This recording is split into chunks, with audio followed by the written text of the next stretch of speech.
Gedib də gəlməmək var, gəlib də görməmək var. Bu sözləri deyənə çəkən çoxdur həsrəti. Qoruyarkən vətəni demişdi bu sözləri. Şəhadətə qovuşmaq olub onun qisməti. Şəhadətə qovuşmaq olub onun qisməti. Fəxrəddin unutmadı, unutmarıq biz səni. Sən ana vətəninə canını verən igid. Sən bizə ibrət olan, sevən ana vətəni, sevilən igidimiz. Ey tarix yazan şəhid, sevilən igidimiz. Ey tarix yazan şəhid.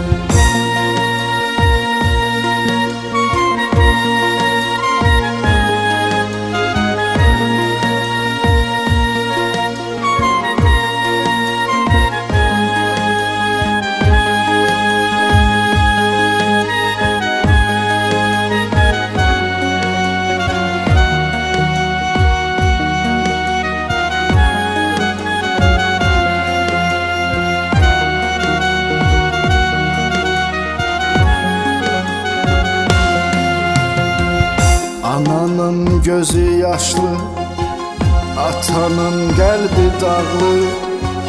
Bu qəmin, bu kədərin 10 ili olub tamam.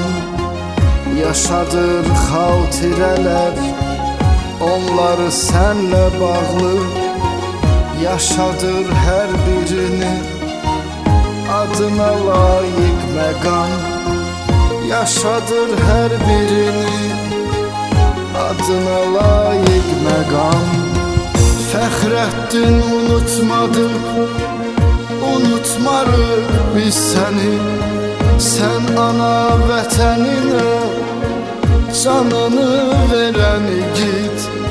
Sən bizə ibrət olan, sevən ana vətəni, sevilən igidimiz.